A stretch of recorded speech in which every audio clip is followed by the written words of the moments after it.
Salam hangat, saya Risanti Nurinsyirah. Pada hari ini saya akan mempresentasikan mengenai interpretasi dan hasil analisa dari tes Rorschach. Interpretasi bercak tinta tes Rorschach. Menurut kalian, dari gambar ini apa yang bisa kalian lihat? Apakah manusia bersayap yang mengangkat tangan siap menyihir kamu? Atau jaguar saling memunggungi? Atau kelelawar besar yang sedang tertidur? Atau mungkin manusia berkepala musang yang lucu? Atau sesuatu yang lain? Nah, di abad ini, 10 bercak tinta seperti ini sudah digunakan untuk melihat kepribadian seperti cara yang mistis loh. 10 gambar itu ada di samping. Tapi apa benar sih ini mistis? Enggak ya, ini adalah rahasia lama para psikolog yang terpendam untuk para pasien mereka. Gambar-gambar misterius yang menarik keluar dari pikiran kita. Tapi sebenarnya apa sih bercak tinta ini, dan apa yang bisa bercak tinta ini katakan kepada kita? Gimana sih cara kerja bercak tinta ini? Nah, ditemukan oleh Herman Rorschach, tes ini sebenarnya melihat persepsi kita dan variasi persepsi setiap orang itu berbeda. Menurut Rorschach, setelah dia kuliah di kedokteran, setiap indera kita ini berhubungan erat satu sama lain. Rorschach belajar bahwa proses persepsi kita tidak hanya mencatat input sensorik, tapi juga mampu untuk mengubahnya. Di rumah sakit jiwa di Swiss, Rorschach mulai bereksperimen dan menguji ratusan subjek yang sehat dan juga pasien di rumah sakitnya dengan pertanyaan yang sama. Apa gambar ini? Bukan apa yang dilihat subjek itu yang penting, melainkan bagaimana mereka mengerjakan tes tersebut. Yang dilihat dari gambar itu adalah bagaimana gambar tersebut dideskripsikan, dari lokasi dia melihat, dari determinan seperti teksturnya, pista kedalamannya, shading, dan lain sebagainya. Kemudian dari kontennya, apakah itu manusia, hewan, tumbuhan, barang, atau mungkin bahkan organ seksual. Kemudian apa yang populer dan orisinil, apakah yang disebutkan itu sering diinterpretasikan orang lain, atau gambar itu malahan diinterpretasikan demikian oleh pasien dengan gangguan kejiwaan, atau belum pernah ada yang mengartikan gambar itu demikian. Nah, dari sini Rorschach membuat sistem dengan pengukuran yang empiris, mengurangi banyaknya interpretasi menjadi jumlah yang mudah untuk ditangani. Kemudian peserta tes dapat dihitung secara kuantitatif, kreatif, dan imajinatif, berorientasi pada hasil dan gambaran yang lebih besar. Dalam tes ini ada beberapa tahap. Ada 4 tahap. Tahap pertama adalah performance proper, atau yang biasa disebut dengan free association procedure. Pada tahap ini, kita tester hanya menanyakan apakah gambar ini, kemudian akan dijawab spontan oleh testi. Kita tidak boleh untuk menanyakan lebih dalam atau menginterupsi jawaban dari testi pada tahap pertama, karena kita membutuhkan jawaban yang spontan, langsung, tanpa pembatasan maupun dorongan dari diri kita. Tugas kita saat tahap 1 adalah mencatat verbatimnya. Kemudian tahap 2 adalah tahap inquiry. Nah, pada tahap ini kita boleh untuk melihat respon dan memperdalam respon tersebut. Bagaimana testi dapat memperoleh kesan dari jawaban yang pertama. Namun kita tidak boleh menginterupsi ya, kita hanya menggali lebih dalam lagi.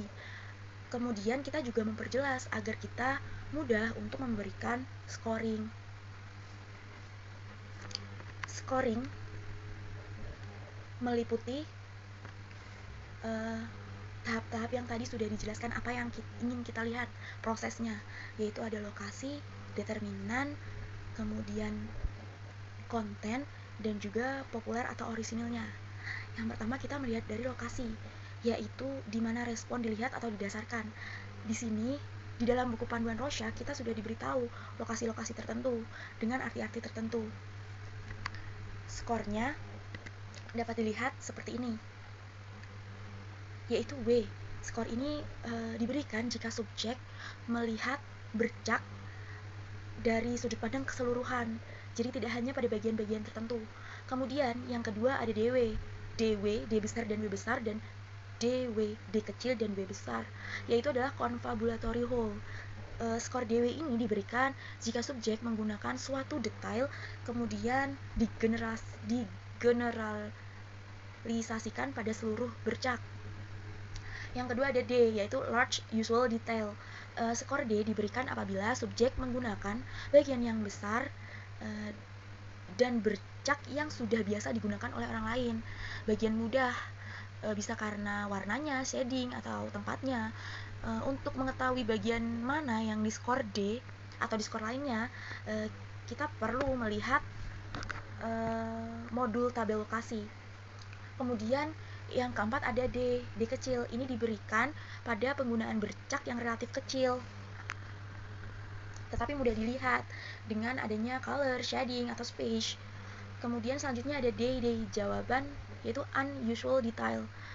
Jawaban ini yang tidak merupakan jawaban whole, tidak ada dalam daftar jawaban large atau small, dan bukan jawaban space.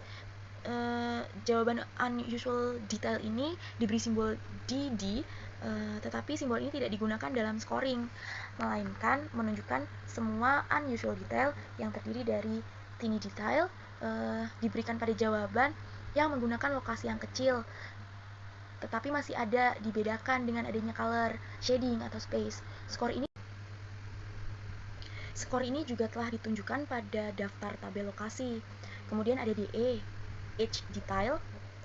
Skor DE digunakan untuk jawaban yang menggunakan lokasi bagian sisi luar dari bercak.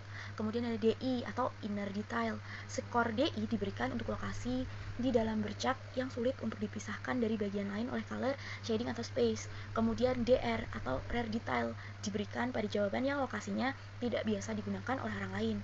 Lokasi ini tidak dapat digolongkan dalam DD, DE, atau DI, dan juga tidak dapat digolongkan dalam D besar, atau whole, W. Lokasi untuk skor DR tidak selalu bagian bercak yang kecil, kadang-kadang bercaknya juga besar. Kemudian yang terakhir ada space atau white space. Jawaban diberi skor S apabila subjek membalik penggunaan figure and ground, sehingga bagian putih justru dijadikan sebagai landasan untuk memberikan jawaban. Kadang bagian putih itu dijadikan sebagai jawaban utamanya, tetapi kadang hanya sebagai tambahan saja. Dalam hal ini, skor S diberikan sebagai tambahan atau additional score. Nah, selanjutnya adalah skor mengenai determinan. Dalam kualitasnya, bentuk yang direspon testi itu dibagi menjadi 3 golongan. Yang pertama ada definite, yaitu yang responnya jelas. Kemudian ada semi-definite, yang responnya itu sedikit tidak jelas. Kemudian indefinite, ketika responnya itu benar-benar abstrak. Nah, berikut ini adalah penjelasannya.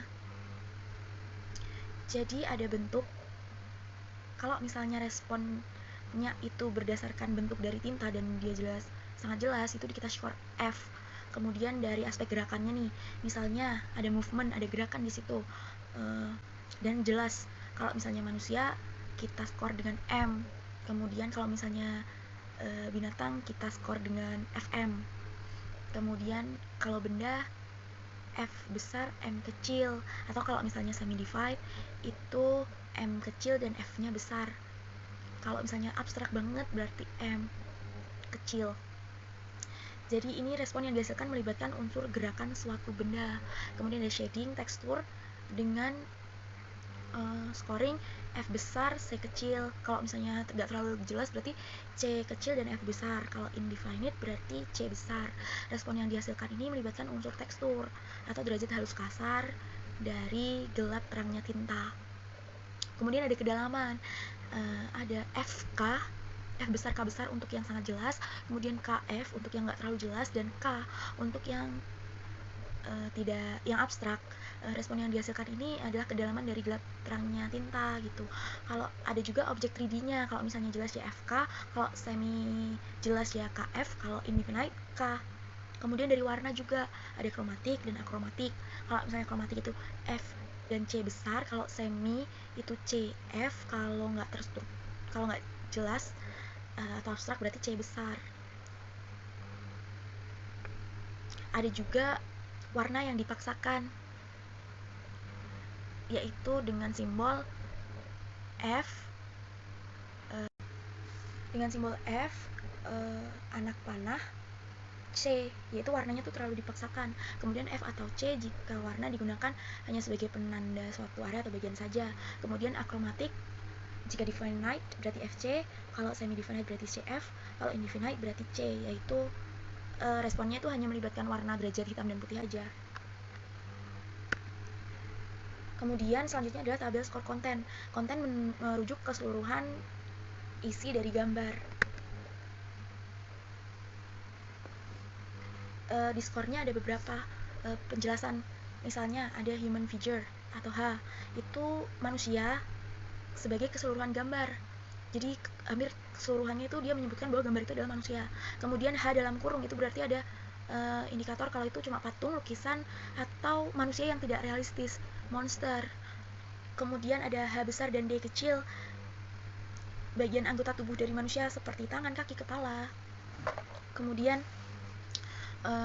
ada dalam lukisan, patung, karikatur, dan lain sebagainya. Kemudian ada A besar dan H besar, bentuk-bentuk di mana sebagian berupa manusia dan sebagian berupa hewan. Kemudian ada hooch, yaitu objek-objek yang erat hubungannya dengan manusia, seperti gigi.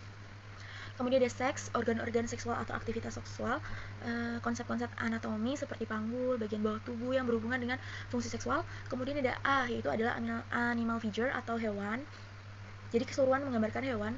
Kemudian ada A dalam kurung, berarti adalah hewan-hewan mitologi atau yang jauh dari realistis, jauh dari realitas yang ada. Kemudian ada AOBJ, objek. Jadi objek-objek yang didapat dari yang berhubungan dengan tubuh hewan. Objek-objek ini mempunyai fungsi dekoratif ataupun praktis, atau dalam tahap persiapan untuk dapat berfungsi demikian. Kemudian ada nature konsep, jadi pemandangan, matahari, danau, sungai, alam, dan lain sebagainya. Kemudian ada geo, termasuk peta dan konsep-konsep seperti pulau, danau, sungai, tidak terlihat dalam vista atau bagian dari pemandangan. Kemudian ada plants, macam-macam tanaman atau bagian-bagian dari tanaman. Kemudian ada objek, semua objek dibuat manusia kecuali patung manusia yang diskor atau patung hewan. Kemudian ada arch, arsitektural. Kemudian ada art, yaitu lukisan, gambar-gambar, dan tidak mempunyai isi khusus. Dan kemudian ada abs, yaitu abstrak. Nah, kemudian ada populer dan original. Karena ini diambil dari YouTube, ada note di mana sepeninggal Rorschach, tes bercak tinta banyak digunakan dan disalah tafsirkan dengan berbagai interpretasi yang digunakan untuk menguntungkan pihak-pihak tertentu, sehingga banyak sekali artikel dan informasi di internet yang belum dapat dibuktikan kebenarannya.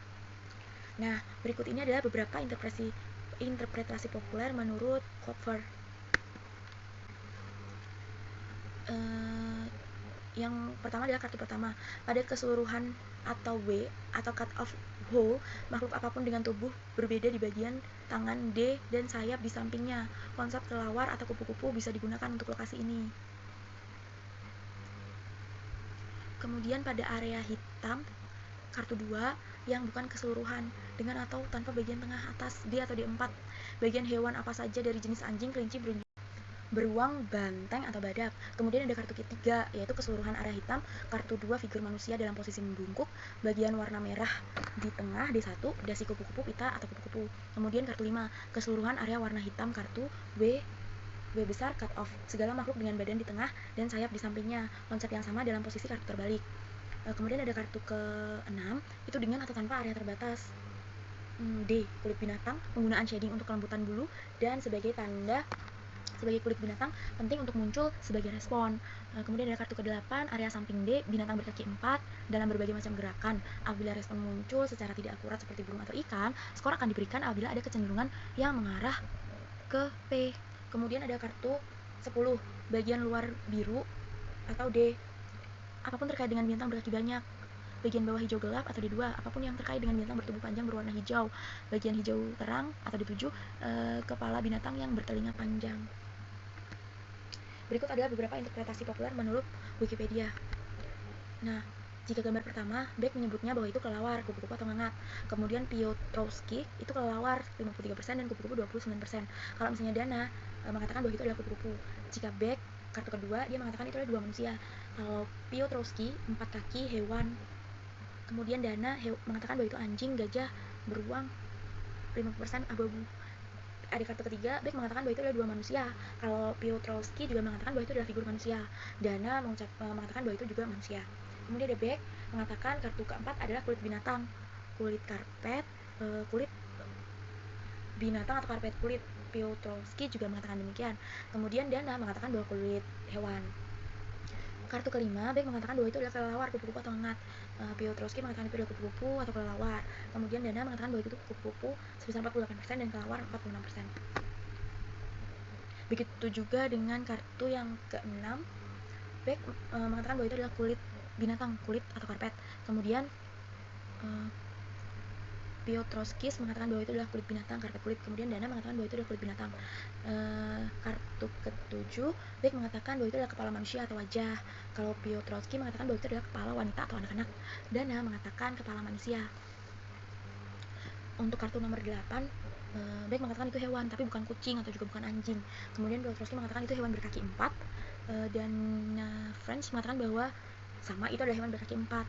Jika kartu nomor 9, hanya Beck yang mengatakan bahwa itu manusia, sementara yang lainnya tidak menjawab. Kemudian kartu terakhir, Beck mengatakan bahwa itu adalah kepiting, lobster, laba-laba. Kepiting laba-laba berwarna biru itu. Kemudian Piotrowski mengatakan itu adalah kepala kelinci sebesar 31% yang berwarna hijau muda. Kemudian ulat bulu, rahim, dan ular yang berwarna hijau tua. Nah, suatu jawaban dapat diskor O apabila jawaban itu adalah orisinil. Untuk bisa dikatakan bahwa jawaban itu orisinal dapat dilihat dari 1 dari 100 protokol yang diperiksa tidak lebih dari 1 kali jawaban yang sama bersangkutan muncul. Kemudian tidak pernah ditemukan dalam literatur yang pernah dibaca. Skor O ini tidak hanya diberikan pada konsep yang unik saja, tapi juga konsep populer yang mengalami elaborasi atau ditambahi dengan penuh imajinasi. Maka kita juga bisa dapat memberikan skor O. O min untuk jawaban yang sudah distorsi atau mengalami kemunduran. O untuk yang memberikan satu gambaran konsep baru, dan O plus untuk yang bisa memberikan sifat originalitas yang pasti dan positif. Selanjutnya adalah form level rating atau taraf akurasi respon atau jawaban yang diberikan testi. Dasar penyukuran FLR itu ada ketepatan atau akurasi, kekhususan atau spesifikasi, atau pengorganisasian atau organisasi. Basal rating dalam FLR, basal ratingnya itu ada plus 1 didahului dengan F. Tadi ingat kan kalau F itu kebanyakan dari bentuk-bentuk yang jelas dan populer. Jadi plus 1, 0 itu apabila subjek memberikan jawaban yang jelas, ada bentuknya, dan bentuk itu kebanyakan dijawab oleh orang-orang lainnya atau populer. Kemudian ada basal rating plus 1 min 5, 1,5 ini lebih akurat dan definite feature manusia, profil manusia seperti dahi, hidung, mulut, dagu binatang yang spesifik, ayam ras Bali misalnya. Kemudian basal rating plus 0,5 F nya di belakang. Kemudian basal rating 0,0 itu tanpa F. Kemudian basal rating min 1,0 itu apabila tidak akurat. Kemudian basal rating min 1,5 itu konfabulasi, mengeneralisasikan detail kepada keseluruhan. Kemudian basal rating min 2,0 itu jika perseverasinya seenaknya aja atau tidak lepas dari konsep utama. Sudah diingatkan kita ada 4 tahap kan, ada tahap free association, kemudian tahap inquiry, yang ketiga adalah tahap analogi, dan yang keempat adalah no limits. Nah, ini dia tahap analogi ini, follow up inquiry. Jadi kita menganalogikan atau kita memiliki pilihan. Misalnya testi udah mampu memberikan respon-respon tertentu, terutama human movement, FM, tekstural, chromatic, color, FC, CFC, dan konsep populer lainnya. Kemudian tahap keempat adalah testing the limits. Nah, ini prosedur untuk menguji apakah tes itu benar mampu memproduksi respon dengan konsep tertentu, mampu menggunakan lokasi tertentu, dan mampu menggunakan determinan tertentu.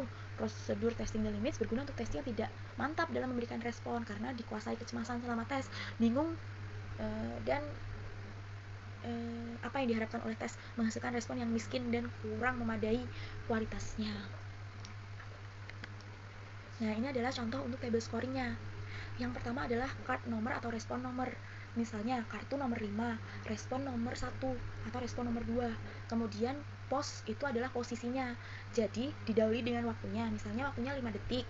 Kita tulis 5, kemudian kita kasih petik 1 untuk detik, dan kemudian kita beri tanda panah ke atas untuk posisi apabila kartunya menghadap ke atas, atau panah ke samping jika kartunya menghadap ke samping kiri atau ke samping kanan, seperti itu. Kemudian ada performance proper, itu yang pertama ketika kita melakukan verbatim tahap pertama tadi, jadi khusus verbatim pertama aja. Kemudian yang kedua ada tahap inquiry, kalau misalnya ada tambahan-tambahan tertentu yang kita gali dari jawaban performance-nya.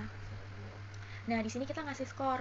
Yang pertama adalah kemudian kita scoring location, misalnya adalah main jawaban utama, M itu untuk jawaban utama, dan A untuk additional, tambahan-tambahan di bagian lokasi, misalnya whole, W atau D atau D unusual, seperti itu. Kemudian ada determinan, itu M untuk jawaban utama dan A untuk additional.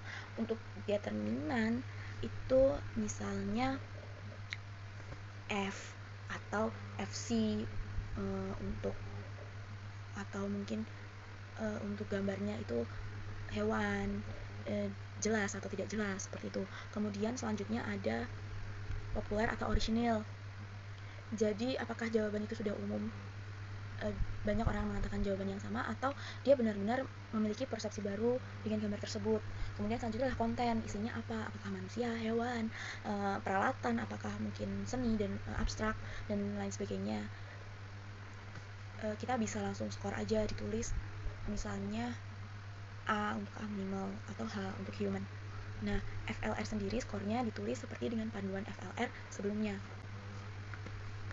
Nah, interpretasi dari tes Rorschach ini sebenarnya ada dua, interpretasi kualitatif dan interpretasi kuantitatif.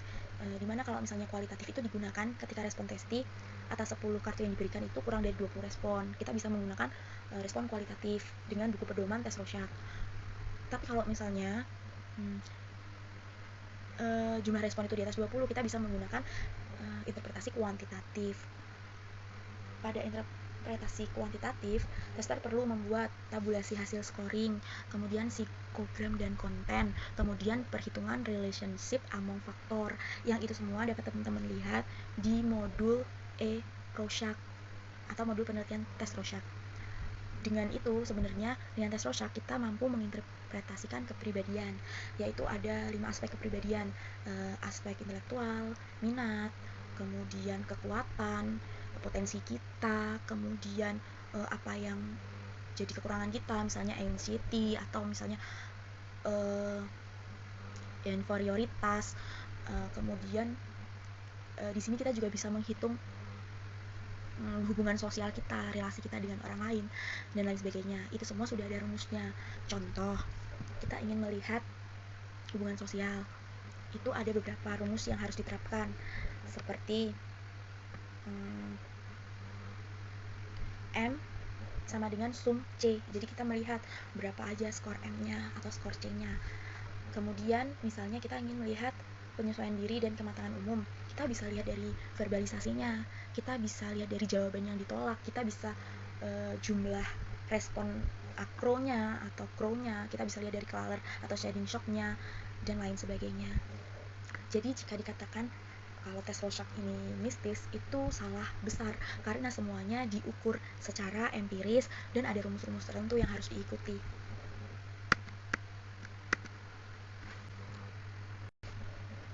Sekian presentasi dari saya, semoga bermanfaat. Salam sehat, sampai jumpa.